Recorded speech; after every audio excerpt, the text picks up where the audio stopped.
오늘 저는 시편 126편 말씀을 가지고 행복 찾기란 제목으로 여러분들과 말씀을 나눠보려고 합니다.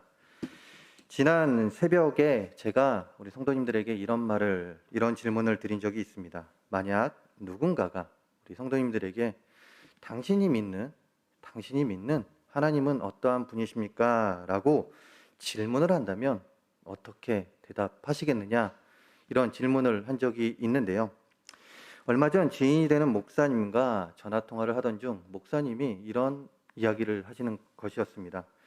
목사님께서 그날따라 마가복음 8장 27절 이하에 나오는 말씀, 그 이하에 무엇이 나오냐면 예수님께서 제자들에게 사람들이 나를 무엇이라고 말하느냐라는 질문을 하는 내용, 그리고 또한 제자들에게 그렇다면 너희들은 나를 어떻게 말하느냐라는 그 말씀이 나온 그 성경 말씀을 읽다가 불현듯 이런 생각이 들었다고 합니다. 과연 성도님들에게 당신이 믿으시는 하나님, 당신이 지금 믿고 있는 하나님을 표현하자면, 만약 누군가가 믿지 않는 자가 당신에게 와서, 우리 성도님들에게 와서 하나님이 누구십니까? 라고 물어본다면 어떻게 대답하시겠습니까? 라는 그 생각이 들어서 학생들을 포함해서 몇몇 성도님들에게 이 질문을 했다고 합니다. 당신이 믿는 하나님은 누구십니까? 라고 말입니다. 이 질문에 여러분들, 우리 성도님들은 과연 어떻게 대답하시겠습니까? 제가 지금 잠깐의 시간을 주었다고 했을 때 우리 성도님들 어떻게 대답하시겠습니까? 아마 여기 계신 성도님들이 동일한 답이 나오지는 않을 것입니다. 왜냐하면 각자가 만난 하나님이 다 다르기 때문에 그렇죠. 그렇기에 그 목사님께서 성도님들과 학생들에게 물어봤을 때도 동일한 답이 아닌 각자가 만난 하나님에 대해서 이야기를 하는데요. 이 질문의 대부분이 하는 말이 사랑의 하나님, 또한 좋으신 하나님, 치유의 하나님, 아빠, 아버지, 또한 창조주, 그리고 구원자 등의 대답이 나왔다라고 합니다. 혹시 우리 성도님들도 이렇게 대답하지 않았습니까? 제가 말한 이 사랑의 하나님, 좋으신 하나님, 치유의 하나님, 아빠, 아버지, 창조주, 그리고 또한 구원자 등의 대답을 하지 않았습니까? 그런데 그러면서 이제 목사님이 저에게 이런 이야기를 하는 거예요. 참, 이 학생 한 대답이 자신의 마음에 심경을 울리고 또한 정말 예상치도 못했던 그 답을 받았는데, 이 이야기를 들은 뒤에 저에게 너는 진 목사님은 이렇게 대답할 수 있겠습니까? 라고 물어보는데요. 그 학생이 대답한 내용은요, 어쩌면 당연한 대답일 수 있겠지만 참 쉽게 대답할 수 없었던 답이라고 할 수 있었는데요. 바로 좋으신 하나님, 행복을 주시는 하나님이었다라고 이야기합니다. 하나님이었다라고 대답을 했다 합니다. 전혀 예상치 못한 대답에 목사님은 이제 그 학생에게 왜 그렇게 생각하냐고 물었다고 합니다. 이 질문에 학생이 오히려 목사님을 이상하게 쳐다봤다라는 거예요. 어떻게 나에게 이런 질문을 하지? 왜? 내가 말한 것이 잘못됐나? 라고 이야기하며 오히려 반문을 했답니다. 목사님은 하나님을 생각했을 때 행복하지 않으세요? 라고 반문을 하면서 말하기를, 하나님은 자신을 사랑하고 위로해 주시며 힘들 때 힘을 주시는 분이시기에 하나님을 생각할 때면 감사와 행복이 넘쳐납니다. 그렇게 힘든 일이 있어 슬프거나 눈물이 나려고 할 때 하나님을 생각하면요, 그러면 어느 순간 눈물이 멈추고 조금 지나면 저의 마음에 평온함이 찾아오고 그 가운데 저의 입가에는 미소가 번집니다. 행복하기 때문에 미소가 번지게 됩니다. 그래서 저는 하나님을 누구냐고 물어본다면 행복을 주시는 하나님이라고 대답을 합니다. 라고 목사님에게 이야기했다 합니다. 근데 이 학생이 누구였냐면 초등학교 4학년 학생이었습니다. 초등학교 4학년 학생이 너에게 하나님은 누구냐라고 물어보는 목사님에게 행복을 주시는 하나님이라고 대답을 했다라는 것이죠. 우리 성도님들은 이 학생의 말에 동의를 하십니까? 이 학생의 말에 아멘이라고 화답을 해 줄 수 있으시겠습니까? 저는 이 말을 들었을 때요, 와, 맞다. 하나님은 우리에게 행복을 주시는 하나님, 우리의 삶이 힘들고 어려울지언정 항상 우리와 함께 하시며 우리에게 행복을 주시는 하나님이시다라는 것을 다시금 깨닫게 되었는데요. 그렇습니다. 이 학생의 고백과 같이 하나님께서는요, 주의 자녀들에게 행복을 주시는 분이십니다. 그렇게 우리들의 입술에도 주님은 행복을 허락해 주시는 분이라고 고백함과 동시에 주님께서 허락해 주시는 선물인 더 큰 행복, 그 행복을 누릴 수 있는 자의 삶을 살아갈 수 있어야 하는데요. 그렇다면 주님께서 이 허락해 주시는 행복, 더 큰 행복을 누리기 위해 우리가 해야 할 일은 무엇이냐 이것입니다. 이것에 대해서 오늘 말씀 시편 126편 말씀을 가지고 그 답을 찾아보려고 합니다.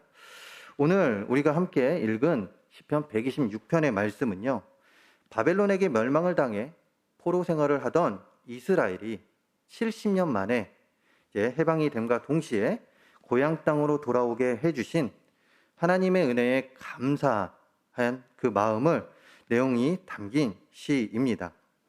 그렇다면 이스라엘 백성들이 어떻게 하여 바벨론 포로 생활을 하게 되었냐 이것인데요. 자업자득이라는 말이 있죠. 자신이 저지른 일의 결과가 자신에게 돌아온다는 말로써 이스라엘이 포로 생활을 하게 된 것은 그들이 지은 죄악들 때문이었습니다. 그들은 세상에서 기쁨을 찾았습니다. 세상에서 오는 행복을 찾았습니다. 그리고 그것이 전부인지 알았습니다. 하나님께 더욱더 마음을 두어야 되고 하나님의 선민으로서 하나님의 말씀에 순종하며 살아야 될 그들은요, 오히려 하나님의 말씀에 역행을 하는 삶을 살았죠. 그래서 하나님께 더욱더 관심을 두고 살아간 것이 아니라 오히려 세상에 더욱 관심을 두고 주의 자녀로서 행해서는 안 되는 일들을 서스럼 없이 행하며 더욱 제약된 삶을 살았습니다. 이런 자신의 자녀들, 이스라엘의 모습을 보신 하나님의 기분은 어떠하였을까요? 아프십니다. 참 눈물이 납니다. 그렇기에 하나님께서는요, 이스라엘에게 돌이켜라 라고 몇 번이고 충고를 하며 그들에게 권면을 합니다. 그들에게 이야기하십니다. 그런데 이스라엘은요, 그렇지 않았다라는 것이죠. 그들은요, 들은 척만 했습니다. 들은 척만 하고요, 오히려 더 하나님의 말씀에 어긋나는 삶, 반하는 삶을 살아가게 되죠. 이에 하나님께서는 더 이상 그들을 두고 볼 수 없었습니다. 그들을 심판하기로 결심하시고 그 심판의 도구로 누구를 사용하시냐면 블레셋을 사용하십니다. 블레셋을 사용하셔서 이스라엘을 멸망시키고 그리고 그 이스라엘의 남은 자들을 이제 바벨론 포로 생활을 하게 되는데요. 그 기간이 바로 70년이라는 시간입니다. 즉 멸망당한 이스라엘은 70년이라는 포로 생활을 하게 됩니다. 자신들의 죄로 인해서 자신들이 살아서는 안 되는 삶으로 인해서 그들은 하나님께 심판을 당하고 그 심판의 결과가 70년이라는 바벨론 포로 생활이었죠. 말이 70년이지 어떤 이에게 있어서는 한평생이 되는 긴 시간입니다. 이 시간 동안 이스라엘이 얼마나 고통스러웠겠습니까? 불과 얼마 전까지만 해도 자유가 있었던 그들의 삶이었습니다. 그런데 그들에게 지금 자유는 사라졌습니다. 그들은요, 지금 다른 나라 밑에서 이방인의 땅에서 또한 새롭게 생활을 해야 합니다. 정말 힘들죠.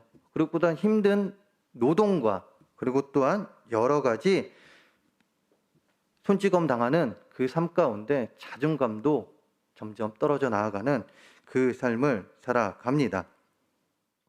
이런 상황 속에서 어떠한 희망도 삶 속에 보이지 않았죠. 세상을 바라볼 때, 그들의 삶을 돌아볼 때 어떠한 삶의 희망도 보이지 않았습니다. 그렇게 포로 생활은 그들에게는 참담한 고통과 눈물만을 허락해주는 시간이었습니다. 그런데 그들이 이런 고통을 인내하며 이겨낼 수 있었던 것은요, 예레미야 선지자를 통해 전해진 그 하나님의 말씀 때문인데요. 예레미야 선지자는 예레미야 29장 10절에서 다음과 같이 이야기합니다. 여호와께서 이와 같이 말씀하시니라. 바벨론에서 70년이 차면 내가 너희를 돌보고 나의 선한 말을 너희에게 성취하여 너희를 이곳으로 돌아오게 하리라. 아멘. 이 말씀을 이스라엘 백성들에게 전함과 동시에 이스라엘 백성들에게 예레미야 29장 5절과 6절에 기록하고 있듯이 꿈과 희망을 잃지 말고 살아가라고 이야기합니다. 무엇입니까? 70년이라는 시간이 지난 뒤에 너희들을 다시금 회복시켜서 어디로 보내겠다? 다시금 예루살렘, 너희들이 살아야 될 그 땅으로 보내시겠다라고 하나님께서 약속을 하십니다. 노예 생활 속에서 대부분이 고통과 힘듦이었고 그 가운데 기쁨과 행복, 즉 희망은 없었습니다.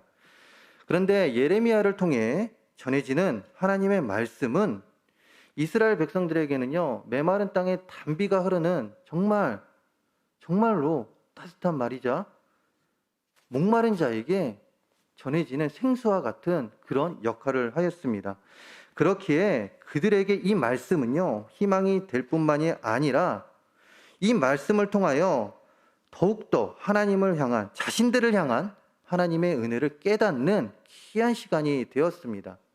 그렇게 그들은 이스라엘 노예 생활을 하는 가운데 더욱더 회개하고 더욱더 하나님을 찾게 되며 자신들의 삶 속에서 보였던 그 잘못된 것을 회개하는 시간을 갖게 되었죠. 포로 생활하기 전에는 몰랐던 자신들을 향한 하나님의 은혜를 더욱 깨닫는 계기가 되었습니다. 이에 이들은 그 하나님의 약속의 말씀을 믿으며 인내함 가운데 자신이 할 수 있는 최선을 다해 생활을 하였습니다. 그리고 하나님은 약속대로 70년이 지난 뒤에 이들을 바벨론으로부터 해방을 시켜주시고 포로 생활에 종지부를 찍어주시죠. 그러면서 이들은 고향 땅으로 돌아오게 됩니다. 그러면서 1절에 무엇이라고 기록하고 있습니까? 꿈꾸는 것 같았다라고 고백하고 있습니다. 그들이 포로 생활이 끝나고 종지부가 된 뒤 그들의 고향 땅 예루살렘으로 돌아와서 꿈꾸는 것 같았다라고 고백하고 있죠. 그러면서 여기서 끝이 아니었습니다. 2절과 3절에서 무엇이라고 기록하고 있습니까? 해방으로 인하여 웃음과 찬양이 가득할 뿐만 아니라 기쁘다라고 지금 그들은 고백하고 있습니다. 다시 말해서 1절과 3절을 통하여 시인은 바벨론 포로 생활에서 해방됨으로 인하여 얻게 된 그 행복함을 지금 표현하고 있다는 것이죠.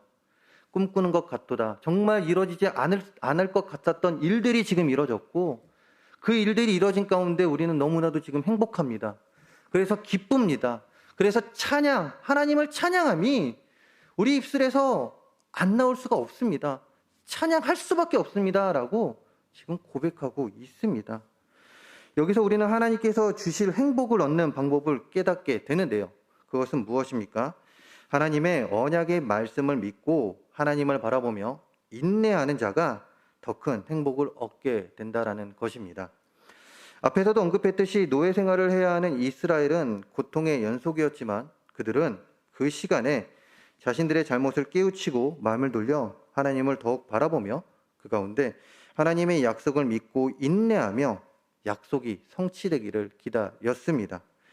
그 기다림 끝에 그들은 삶의 기쁨과 행복, 즉 하나님으로부터 오는 행복, 하나님께서 허락해 주신 그 행복을 추구하며 또한 주의 자녀가 누려야 될 그 행복을 얻게 되었다라는 것이죠. 무엇입니까? 이스라엘 백성들의 포로 귀환과 해방 사건은요, 주의 자녀들에게 있어서 행복은 다른 곳, 즉 세상이나 혹은 자신의 경험과 지혜에서 찾을 이유가 없이 오직 하나님으로부터 얻을 수 있음을 가르쳐 줌과 동시에 그 행복을 얻기 위해서는 우리가 믿고 인내하며 나아가야 된다라는 것, 살아가야 한다라는 것, 그것을 가르쳐주고 있습니다. 그렇기에 이 행복을 얻기 위해서는 이스라엘 백성들과 같이 하나님의 말씀을 굳게 잡고 세상의 유혹과 시험이 우리를 힘들게 할지언정 로마서 12장 1절의 말씀처럼 우리의 몸을 하나님께서 기뻐하실 거룩한 산 제물로 드리기 위해서라도 주를 찬양하며 인내하며 이겨내며 하나님께서 주실 그 행복을 기대하며 살아가야 함을 가르쳐주고 있습니다. 코로나 시대를 살아가면서 생기는 여러 환경적인 요인들로 인하여 많은 세상의 사람들이 자신의 삶 속에서 행복함이 없다라고 이야기합니다. 그런데 단지 이 고백은요, 단순히 세상 사람들만의 고백이 아닙니다. 우리 주의 자녀들, 많은 주의 자녀들도 동일하게 이야기합니다. 아니, 이 말은 우리들이 하는 고백일 수도 있습니다. 우리들의 삶에 행복은 없습니다. 라고 고백하고 있는지 모르겠습니다. 하지만 기억하시기 바랍니다. 하나님께서는요, 어렵고 힘든 가운데 살아가고 있는 자신의 자녀들을 위해 지금도 일하고 계신다라는 것을 기억하시기 바랍니다. 그리고 이스라엘이 70년이라는 시간을 보냈듯이 언제가 될지 모르지만 하나님께서는 자신의 타이밍에 우리들을 일으켜 세워 주실 것입니다. 우리의 힘듦과 어려움, 이 모든 것들 이겨낼 수 있는 힘을 주시고 이 모든 것들을 지나가게 하셔서 우리를 더욱더 일으켜 세워 주시고 그동안 누리지 못했던 행복을 누리게 해 주실 것입니다. 이것을 기억하면서 삶이 비록 힘들지라도 또한 삶 속에 지금 당장 기쁨과 행복을 찾을 수 없다 할지언정 언젠가는 우리를 일으켜 세워서 우리의 삶에 큰 행복을 허락해 주실 하나님을 믿고 의지함 가운데 더욱더 바라보면서 낙심하거나 좌절하지 말고 인내하며 스스로가 할 수 있는 최선을 다하며 하나님의 때를 기대하며 살아가는 우리 모든 성도님들이 되시기를 간절히 소망합니다. 더하여 시인은 사절을 통하여 행복을 누리기 위해 주의 자녀들이 해야 할 일을 가르쳐주고 있는데요. 4절에서 무엇이라고 기록하고 있습니까? 여호와여 우리의 포로를 남방 시내들 같이 돌려보내소서. 아멘. 이 말씀은요, 포로 생활에서 해방이 되었음에도 불구하고 아직도 페르시아 땅, 즉 그 바벨론 땅, 페르시아에게 멸망하기 전 나라였던 바벨론 땅에 포로 생활로 잡혀갔던 그 자리에서 그대로 살아가고 있는, 그대로 거주하면서 귀환을 거부하고 있는 이스라엘 자손이 조속히 예루살렘으로 귀환할 수 있기를 간구하는 기도입니다. 실제로 포로 생활로부터 자유를 얻어 귀환을 할 수 있었음에도 불구하고 많은 이스라엘 자손들은 옛 땅, 즉 페르시아의 옛 바벨론 땅에 거주하고 있었습니다. 왜냐하면 그들이 읽어놓았던 것들을 결코 잃고 싶지 않았기 때문이죠. 다시 말해서 긴 시간 동안에 자신들의 삶의 터전이 그곳에 만들어졌습니다. 이방인의 땅에 만들어졌습니다. 그리고 이제 그곳에서 비록 포로 생활을 하면서 노예 생활을 하였지만 먹고 살기에 어려움이 없는 삶이 되었다라는 것이죠. 이런 삶 가운데 굳이 폐허와 잿더미만 남은 고향 땅으로 돌아갈 이유가 없었던 것이었습니다. 그렇기에 그들은요, 현실에 안주하며 살아가고 있습니다. 돌아갈 생각을 하지 않습니다.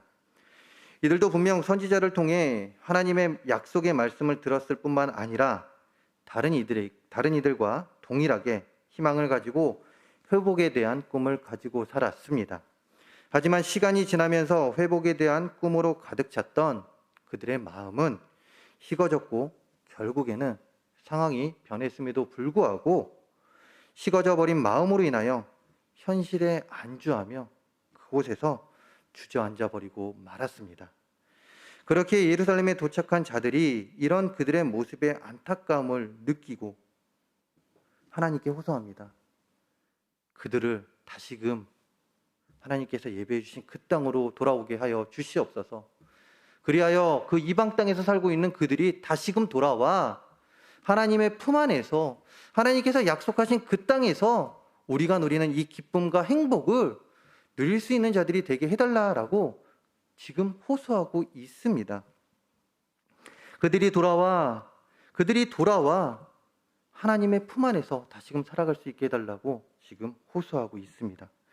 그렇습니다. 이스라엘 백성들이 4절에서 외치고 있듯이 주의 자녀들은요, 하나님의 품에 하나님께서 거하시는 곳에 머물 때 더 큰 행복, 세상에서 얻을 수 없는 주의 자녀로서 누릴 수 있는 특별한 행복을 누릴 수 있음을 우리는 기억해야 합니다. 코로나 시대를 살아가면서 많은 주의 자녀들이 알게 모르게 하나님과의 관계가 멀어져 살아가고 있습니다. 그런데 이 멀어짐에 아무렇지 않습니다. 오히려 시간이 지남에 따라 당연한 사항이 되었고요. 현 시대에서 어쩔 수 없는 일이라라고 이야기하며 스스로와 타협을 하며 하나님과 타협을 하며 신앙생활을 하고 있는 많은 크리스찬들을 보게 됩니다. 그런데 더 심각한 상황은 시간이 지나고 환경이 바뀌어가고 있음에도 불구하고 우리를 돌이켜 머물러야 하는 곳으로 돌아와야 하는데 고향 땅으로 돌아오지 않고 페르시아 즉 바벨론 땅에 머물러 살아가고 있던 이스라엘 백성들처럼 이방인의 땅에서 머물고 있었던 그들처럼 현실에 안주하며 살아가고 있다라는 것이죠. 그렇게 함으로 인하여 지금보다 더 큰 행복을 누리며 살아갈 수 있음에도 불구하고 하나님의 자녀로서 하나님께서 주시는 그 복의 복을 누릴 수 있음에도 불구하고 자신들을 회복시킬 수 있음에도 불구하고 회복시키지 않고 그냥 지금이 좋다라고 이야기하며 살아가고 있습니다. 더 성숙해질 수 있고 더 하나님께서 보시기에 더욱더 나은 자의 삶을 살 수 있음에도 불구하고 그 기회가 있음에도 불구하고 그렇지 않고 있다라는 것이죠. 기억하시기 바랍니다. 주의 자녀는요, 주님의 품, 주님이 명하시는 곳으로 돌아올 때 그곳에서 참된 행복을 얻을 수 있습니다. 현실에 안주하는 믿음 생활이 아니라 회복이 있는 신앙생활, 진취적인 신앙생활을 하기에 힘쓸 때 주님께서 허락해 주시는 더 큰 행복을 누릴 수 있다라는 것을 우리는 꼭 기억해야 합니다. 이것을 기억하면서 환경적인 어려움으로 넘어지고 쓰러지는 우리들임에도 불구하고 변함없는 사랑으로 우리를 기다리고 계신 여호와를 바라보며 우리의 마음을 이제는 주님께 더욱 돌이키시기 바랍니다. 그런 우리들이 되기를 간절히 소망합니다. 그리하여 이제는 문제보다 더 크신 하나님을 바라보고 하나님께 돌아와 하나님께서 주시는 더 큰 기쁨과 행복을 얻고 누리며 살아가는 저와 우리 모든 성도님들이 되시기를 간절히 소망합니다. 마지막으로 오늘 말씀 5절과 6절입니다. 5절과 6절을 보게 되면 시인은 다음과 같이 기록하고 있습니다. 눈물을 흘리며 씨를 뿌리는 자는 기쁨으로 거두리로다. 울며 씨를 뿌리러 나가는 자는 반드시 기쁨으로 그 곡식단을 가지고 돌아오리로다. 아멘. 5절과 6절의 말씀은요, 앞과 뒤가 똑같습니다. 5절도 그렇고 6절도 똑같습니다. 동일한 말을 두 절에 통해서 기록하고 있는데요. 무엇입니까? 기도하는 자가 씨앗을 거두게 되고 그 가운데 기쁨을 얻게 된다라는 것을 5절과 6절에서 기록하고 있죠.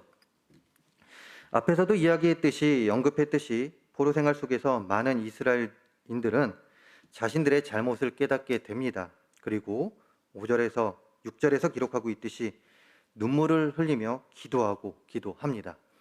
하나님께서는 이들의 눈물의 기도를 외면치 않고 기억하시면서 이스라엘이 포로 생활을 하면서 더 큰 고통을 당하지 않게 그들을 보살펴 주십니다. 동시에 미래를 꿈꿀 수 있도록 희망을 허락해 주셨습니다. 그리고 하나님께서는 자신의 때에 이스라엘을 포로 생활 가운데 벗어나게 해주셨고 그들에게 기쁨과 행복을 허락해 주셨습니다. 무엇입니까? 기도한 자들에게 하나님께서는요, 기쁨을 허락해 주셨다라는 것으로 우리는 기도하고 하나님께서 이루어 주실 때 우리는 더 큰 행복을 얻을 수 있게 됨을 5절과 6절에서 시인은 우리에게 분명하게 전달하고 있습니다. 그렇게 우리가 해야 할 일은 다름이 아닌 하나님의 마음을 움직여 하나님이 우리에게 더 큰 행복을 줄 수 있는 삶을 살아갈 수 있어야 하는데요. 그 일은 무엇입니까? 5절과 6절에서 그리고 제가 계속해서 반복해서 이야기했습니다. 그것은 바로 기도입니다. 눈물의 기도, 간절한 기도, 다른 표현으로 하면 하나님과의 소통입니다. 주의 자녀에게 있어서 아버지가 되시는 하나님과 소통하는 것, 이 일이 얼마나 중요한지 모르겠습니다. 그런데 우리는 우리의 일상 속에서 하나님과 얼마나 소통하고 계십니까? 삶이 바쁘기 때문에 해야 할 일이 너무나도 많기 때문에 혹은 삶이 힘들어서 마음의 여유가 없기 때문에 이런저런 이유를 대면서 혹시 하나님과의 소홀히 하고 있지는 않으십니까? 그러면서 왜 나의 삶에 기쁨과 행복이 없냐라고 하나님께 불평과 불만하고 있지 않으십니까? 왜 나의 삶의 문제는 해결되지 않고 오히려 더 큰 문제들이 나의 삶에 생기는 것입니까? 라고 이야기하며 하나님을 원망하며 살아가고 있지는 않으십니까? 우리의 삶을 돌아보시기 바랍니다. 우리가 십자가 앞에 나와 하나님과 소통할 때, 더욱 깊이 소통하고 소통하기를 즐겨할 때 우리의 삶은 어떠하였습니까?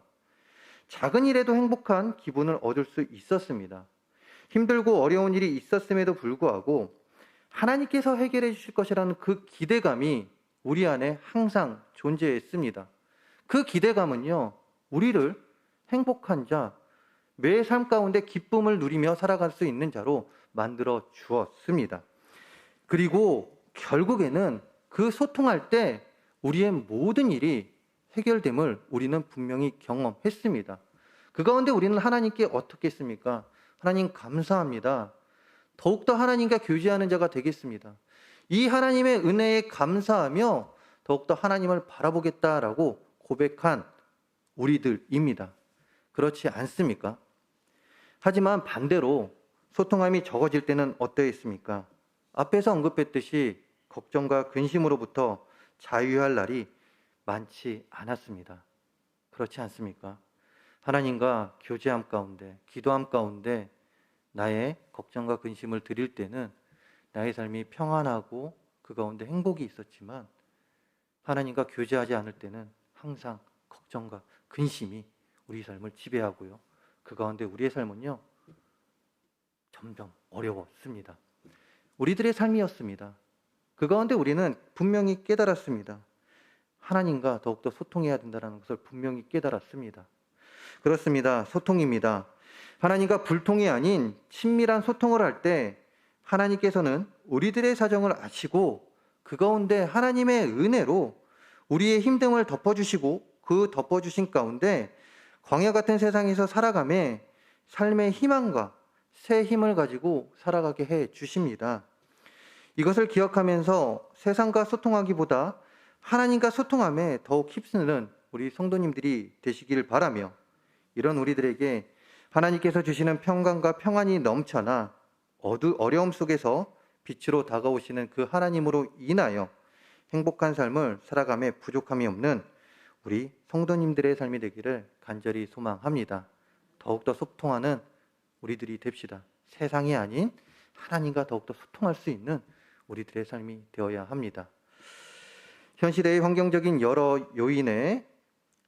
요인으로 인하여 생기는 우리들의 삶 속의 부정적인 일들은 하나님께서 허락해 주시는 행복이라는 선물을 보지 못하도록 우리의 눈과 마음을 흐리게 하고 있습니다. 그 가운데 우리들의 삶은 정말 어떻게 살아야 될지 희망이 없다라는 말을 하며 살아가고 있습니다. 이럴 때일수록 주의 자녀인 우리는 믿음을 가지고 인내하며 무너졌던 우리의 믿음을 더욱 회복하여 하나님께 돌아올 뿐만이 아니라 하나님과 더욱 소통함에 힘쓰는 자들이 되어야 합니다. 이때 우리는 하나님께서 우리에게 힘 주시고 능력 주셔서 그 흐리게 있었던 그 모든 것들이 사라지게 되며 그 가운데 우리의 눈과 우리의 마음과 우리의 귀, 우리의 전 인격적으로 하나님을 다시금 만나게 될 것이고 그 가운데 하나님께서 우리에게 주시는 그 행복을 더욱더 만끽하며 살아갈 수 있습니다. 행복은 멀리 있지 않습니다. 바로 우리 곁에 있습니다. 왜 그렇습니까? 하나님이 우리와 항상 함께하고 계시기 때문입니다. 이것을 기억하시면서 더욱더 행복한 삶, 하나님으로 인하여 나는 행복합니다. 매일의 삶 가운데 하나님이 나와 함께하고 계시기에 나는 행복합니다. 라고 믿음의 고백을 하며 하나님께서 허락해 주시는 그 행복을 더욱 기대하며 살아가는 저와 우리 모든 성도님들의 삶이 되기를 간절히 소망합니다. 기도하겠습니다.